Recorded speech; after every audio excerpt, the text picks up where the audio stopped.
L'enfant intérieur, c'est pas seulement une métaphore. C'est ce qui fait partie intégrante de nous, de notre esprit conscient. C'est cette petite voix intérieure. Celle qui souvent, d'ailleurs, détient la clé vers l'acceptation de soi et la compréhension de nos peurs, de nos émotions et de nos joies. Et peu importe notre âge, on a tous, sans exception, une version de nous plus jeune, enfouie en nous. C'est justement ce qu'on appelle notre enfant intérieur. C'est celui qui façonne la manière dont on gère nos émotions, les croyances et souvent qui dicte nos comportements. En quelque sorte, notre enfance, c'est ce moment où on a été programmé. Et dans cette vidéo, je vous invite à partir ensemble à sa rencontre. Hello everyone! Welcome back sur ma chaîne.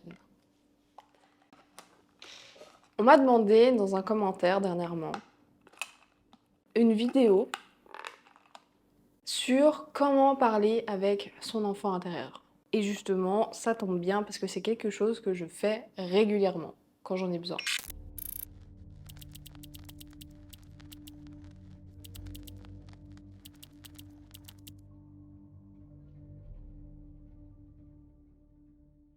Alors aujourd'hui, on va plonger dans ce sujet un petit peu mystérieux parce que, bon sang, c'est qui ce gosse qui vit à l'intérieur de moi finalement? Well, il est temps de le rencontrer, je crois.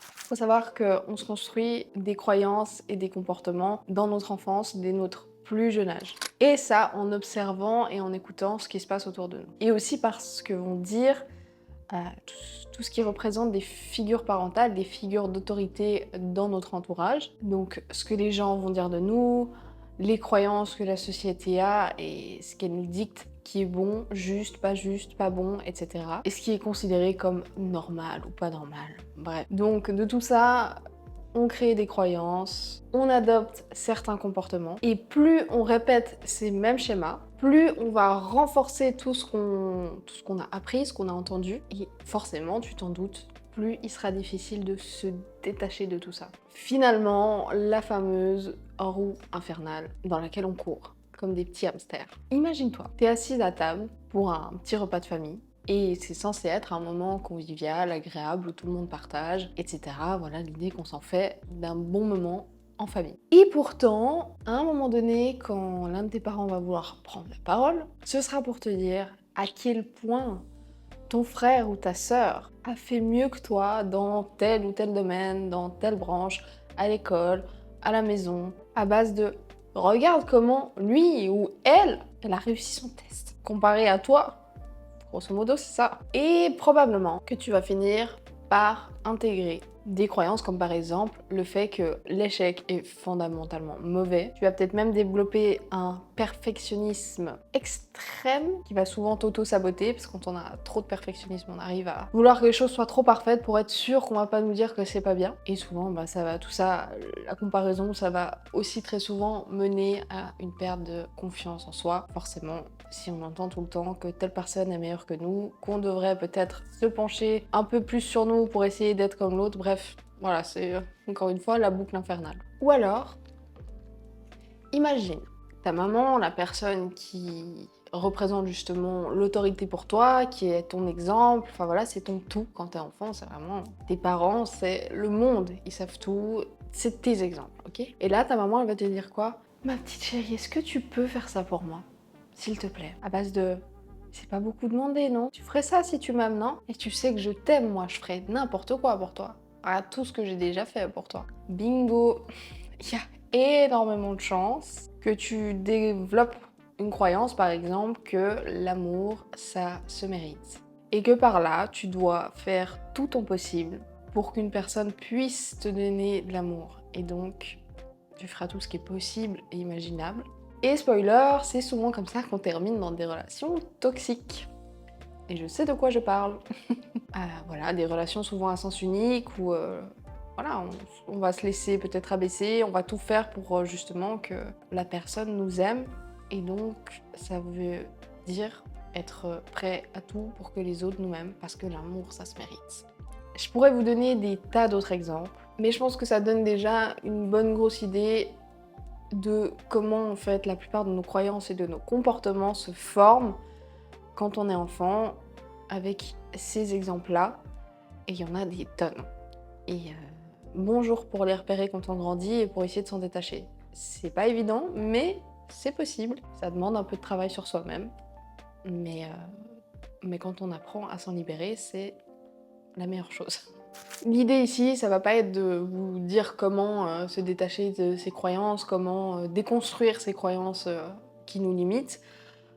Ici, comme j'ai dit, on va plutôt partir à la rencontre de notre enfant intérieur et en fait aller donner à cet enfant ce dont il a besoin, ce nous du passé. Alors comment je procède personnellement quand je sens que j'ai un blocage, une peur, une anxiété qui, je sais, ne vient pas, on va dire, de la Amel aujourd'hui, l'adulte, la femme qui est, on va dire, solide sur ses appuis et qui a confiance, mais qui vient du passé et que ce sont des peurs ancrées dans le passé. Ok, je vais vous donner un exemple. Je dois avoir un appel avec un potentiel client. Et d'un coup, une demi-heure, 20 minutes avant cet appel, je commence à ressentir un stress de fou. Là, j'ai toutes les pensées imaginables qui viennent dans ma tête. Comment je vais faire quand je vais devoir répondre à cette objection? Comment je fais s'il y a confrontation, si on n'est pas d'accord? Comment faire si je sais pas quoi répondre? Si je sais pas comment dire mon prix? À quel moment je vais dire ça? À quel moment je fais ça? Comment je fais?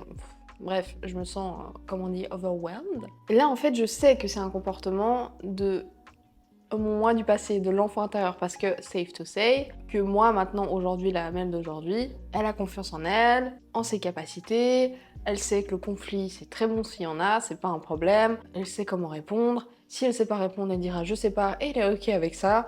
Donc, voilà, je sais qu'aujourd'hui, là, maintenant, c'est des situations auxquelles je sais faire face sans problème.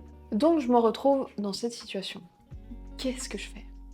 Bah déjà je stoppe tout ce que je suis en train de faire. Parce que de toute manière, toutes mes capacités mentales, elles sont concentrées sur mes pensées et mes peurs. Et là, en général, ce que je vais faire, c'est que je m'isole, ou alors je mets mon casque pour être dans ma bulle. Je prends mon carnet, mon stylo, et là je suis prête pour aller dire coucou à la petite Amel. Et c'est là, je sais que de l'extérieur, ça peut paraître chelou ce que je vais vous dire, et qu'on va se dire putain mais elle est complètement neuneu cette meuf, qu'est-ce qu'elle est en train de faire? Je comprends, et j'avais ces pensées envers moi-même aussi avant, et voilà comment je m'y prends. Je ferme les yeux, je prends une grande inspiration, une grande expiration, et je commence par lui dire ok, je te vois, je t'entends, je suis là. Qu'est-ce que tu ressens? Voilà la première question que je lui pose. Et là je me laisse porter dans le flow en fait. C'est-à-dire que je laisse venir tout ce qui vient, que j'écoute et que j'écris toutes les réponses. Parce que intérieurement, les réponses, on les a, on sait ce qui nous fait peur. Et je note tout, sans filtre. Exactement comme je fais pour le journaling. Je me sens j'ai peur de Et j'enchaîne en posant des questions. C'est pourquoi t'as peur de ça? Qu'est-ce qui te fait ressentir ça? Pour aller creuser plus profondément, en fait, dans les vraies raisons qui poussent à ses peurs, ses craintes, etc. Et j'écris jusqu'à temps que j'ai tout déballé. Enfin, mon mini-moi du passé est tout déballé. Et là, prochaine étape, c'est super important. Je la remercie de m'avoir partagé tout ça et surtout, je la rassure. Par exemple, voilà ce que je peux lui dire. Je te remercie de m'avoir partagé ce que tu ressentais. Je comprends et maintenant sache que tu peux être sereine. J'ai les capacités émotionnelles, les compétences et l'expérience pour gérer ce genre de situation. T'es en sécurité maintenant, tu peux me laisser aux commandes. Simplement, c'est de montrer à cette version de nous du passé, ce petit nous, que c'est bon en fait, t'as pas à t'en faire. Je sais que t'as ressenti ça, je reconnais tes émotions, je les accepte, je les comprends. Maintenant, tu peux respirer, celui-là c'est moi qui gère et il va rien nous arriver, tout va bien se passer. Et cette étape, elle est vraiment importante de rassurer et de se remercier en fait. Parfois, pendant le processus, vous allez peut-être ressentir des émotions très fortes, de la colère, du stress et peut-être même que vous allez pleurer.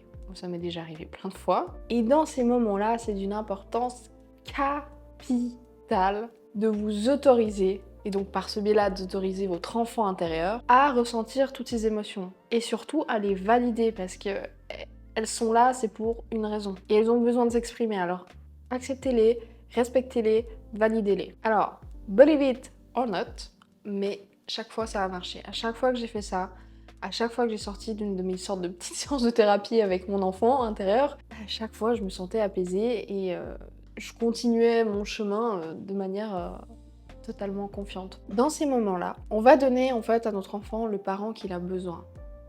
Le parent qu'il aurait eu besoin dans le passé. C'est pour ça qu'on parle souvent de En anglais, ça se dit reparenting. En français, en gros, ce serait reparenter. Reparenter notre enfant. Donc c'est ça qu'on fait dans ce genre de situation. On incarne le parent dont on aurait eu besoin, dont on a besoin. But please, pas de shame sur nos parents, parce que la plupart, ils ont fait comme ils pouvaient, ils ont fait du mieux qu'ils pouvaient, et c'est ok. Pas non plus tout dire c'est de ta faute, voilà, t'as pas fait bien ton job. Non, ils ont fait du mieux qu'ils ont pu. Sauf peut-être pour des cas extrêmes, mais bref. En tout cas, moi je sais que pour mes parents, ils ont fait de leur mieux. Je leur en veux pas du tout. Et puis, il faut aussi se dire que c'est ok, parce que le jour où on devient parent, si on devient parent, c'est certain, on va tous fucked up, comme on dit, on va tous se merder à un moment ou à un autre, ça fait partie du jeu. Alors, avant de terminer cette vidéo, déjà si ça vous a plu, n'hésitez pas à me laisser un petit like. Et pensez aussi à me rejoindre sur Instagram, puisque je poste aussi là-bas régulièrement. Voilà, let's go, rejoignez-moi. Alors, avant je parlais de réconforter son enfant intérieur. Donc je vous ai montré un peu comment moi je faisais en validant, en remerciant, etc. En disant que je suis là, blablabla. Mais du coup, je vais vous donner 3 petites phrases à lui dire, à vous dire à vous-même, qui sont importantes et qui peuvent vraiment faire du bien. Donc la première, c'est je t'entends et je te vois. Surtout à la prise de contact, entre guillemets. Quand vous allez faire ce travail d'aller plonger en vous, je t'entends, je te vois, je suis là. C'est important parce que ça veut dire j'ai toutes mes capacités mentales, émotionnelles, je suis là, on est ensemble en fait. Tu peux me faire confiance. Grosso modo, c'est ça. La deuxième, c'est de dire c'est normal et c'est ok d'avoir des émotions et de les exprimer. Arrêtons par pitié de blâmer les émotions. Elles nous sont bénéfiques, elles sont juste des indicateurs sur nos tableaux de bord. Arrêtons de vouloir les étouffer, pire chose à faire, de vouloir faire en sorte de les ignorer, de faire comme si elles n'existaient pas, et surtout de dire Tenez qui laisse venir ses émotions, c'est un faible. Oh s'il vous plaît, je déteste ça. Vraiment, c'est un truc qui m'insupporte. Les émotions sont importantes. Juste, le mieux c'est d'apprendre à pas se laisser contrôler par nos émotions et faire des choses ou des actes qu'on pourrait regretter par exemple. Mais les émotions sont importantes. Bordel, arrêtons de les montrer du doigt comme des mauvaises choses. Troisième chose, et pas des moindres, lui dire « je t'aime ». J'ai mis du temps à réussir à me regarder et à me dire, à dire à mon petit moi, à moi en fait, que je m'aimais, tout simplement. Je sais qu'au début, ça peut paraître bizarre. C'est même très difficile de le dire. Moi, j'ai déjà fait en le disant, en me regardant dans le miroir aujourd'hui. J'ai vraiment aucune peine à me regarder et à me dire « Tu sais que je t'aime, toi. Tu sais que, putain, tu te déchires. » Et, et merde, c'est important, quoi. Je le dis toujours dans toutes mes vidéos, on est la personne la plus importante de notre vie. On est la seule personne avec qui on est sûr qu'on va terminer notre vie. Alors essayons au moins d'avoir une bonne relation avec nous-mêmes, parce que merde, quoi. Donc ouais, je me hype devant la glace et je me dis « You got it ». Donc, dire « je t'aime ». Et c'est quelque chose d'extrêmement libérateur et de puissant. Là où j'ai vraiment réussi personnellement à le faire profondément, puissamment, ça a été, j'en avais parlé dans quelques vidéos maintenant, où j'ai déjà abordé ce sujet quand j'ai fait 2 jours de breathwork. Et il y a eu un moment donné où justement on est dans un espace tellement sain, tellement safe, avec quelqu'un qui est là aussi pour nous guider, qui nous autorise vraiment à redevenir ses enfants et à soigner ses enfants intérieurs qu'on est, blessés finalement, qu'à un moment donné, j'ai pleuré toutes les larmes de mon corps. Je me suis excusée aussi vers mon enfant intérieur. Et ça me fait remonter des émotions quand je pense à ça, mais je me suis prise dans les bras, sincèrement, comme ça, comme si... parce que j'en avais besoin, en fait, je me suis prise dans les bras moi-même. Et je me suis dit, je t'aime, vraiment, je t'aime de tout mon cœur. Et désolée pour ce que je te fais subir quelquefois. Et c'est tellement libérateur en fait de s'autoriser à s'aimer. Je le souhaite sincèrement du cœur à tout le monde de pouvoir ressentir ça, ressentir cet amour profond envers soi-même. Évidemment, dans la vie, il y a toujours des hauts, des bas, il y a des fois je suis encore en conflit avec moi-même. C'est jamais parfait, c'est jamais rose, mais dans tous les cas, apprendre à se dire je t'aime, à se prendre dans les bras, à s'aimer, vraiment. Je sais, ça peut paraître bizarre, ça peut paraître chelou, un peu complètement à l'ouest meuf, t'es perché. Mais waouh, c'est waouh quoi, j'ai pas d'autres mots. Voilà, donc c'est 3 choses. Je t'entends et je te vois. C'est OK, c'est normal d'avoir des émotions et de les exprimer et je t'aime. Et ensuite, tout ce que vous avez envie de lui dire à cet enfant blessé que vous auriez aimé entendre, que vous avez besoin d'entendre, que vous ressentez. T'es forte, t'es courageuse, t'es intelligente, voilà, exactement comme je le fais des fois devant mon miroir. Why not, quoi? Alors si c'est un tout nouveau concept pour vous, ça peut faire pas mal de choses. À la fois, ça peut bousculer un peu, ça peut sûrement aller titiller des croyances, bousculer des choses, et c'est OK, ça fait partie du processus. Et c'est OK si au début vous arrivez peut-être pas, vous allez peut-être vous retrouver devant votre truc à dire non mais en fait c'est trop chelou, j'arrive pas, ou simplement je sais pas. C'est OK en fait, allez avec votre processus petit à petit et réitérer quand vous en avez besoin. Peut-être vous aurez pas besoin d'écrire, mais juste d'être posé avec vous-même, de fermer les yeux et d'avoir un dialogue interne. Moi, comme j'ai dit, j'aime toujours écrire, je trouve que ça ancre les trucs et pour moi ça permet vraiment, comme je disais, de faire une photocopie, en fait non, même pas de prendre ce que j'ai dans ma tête et de le mettre sur papier, et j'ai vraiment cette sensation de je sors ça sur papier et ça fait du bien, tout bêtement. Donc, si je devais résumer cette vidéo, on va dire grosso modo, c'est se poser avec soi-même, s'isoler. Le mieux c'est d'être seul quand même, parce qu'on n'a pas envie d'être dérangé hein, quand on est en train de... Voilà, enfin, je trouve que c'est mieux d'être seul. Si vous n'avez pas de problème à avoir des gens autour quand vous faites ça, mais je pense que c'est mieux d'être intime, quoi. C'est quelque chose avec nous-mêmes. Donc je trouve ça important de se poser avec soi-même, de vous mettre dans votre bulle. Vous serez peut-être vous serez beaucoup plus vulnérable, et c'est ce qu'on recherche aussi. Et donc la prise en contact, de dire voilà, je te vois, je t'entends, je suis là, qu'est-ce qui se passe? Et ensuite de poser toutes les questions. En fait, ça va être un peu comme du ping-pong, ça veut dire que voilà, vous allez dire genre qu'est-ce qui se passe? Bah voilà, je ressens ça, j'ai peur de ça. OK, pourquoi tu ressens ça? Parce que nanana. Pourquoi t'as peur de ça? Nanana. En fait, ça va être du ping-pong et c'est de vous poser des questions en fonction des réponses que vous avez, de vous écouter sincèrement, de pas avoir de filtre, de dire tout ce qu'il y a à dire et surtout à la fin de rassurer, c'est important. La troisième étape, c'est de rassurer, de lui dire je t'aime, de lui dire que ça va aller, que vous êtes là, que c'est vous aujourd'hui la personne adulte et confiante qui est là, qui est aux commandes et qui s'occupe de tout finalement. Et ouais, métaphoriquement, en gros, c'est d'être le parent que vous avez besoin d'être. Donc pas de pression, step by step. Et un petit mot de la fin, je vous invite vraiment à accepter que certains souvenirs, certaines choses du passé vous ont affecté et vous affectent encore. Pourquoi? Parce que je le dis toujours, l'acceptation, c'est souvent le premier pas vers la guérison. On est déjà à la fin de cette vidéo. Comme toujours, n'hésitez pas à me laisser un petit commentaire. Je lis tout, comme vous le savez. Et voilà, c'est tout. Nous, on se retrouve très vite au même endroit sur cette chaîne. Je vous dis à bientôt. Prenez soin de vous. Ciao, ciao.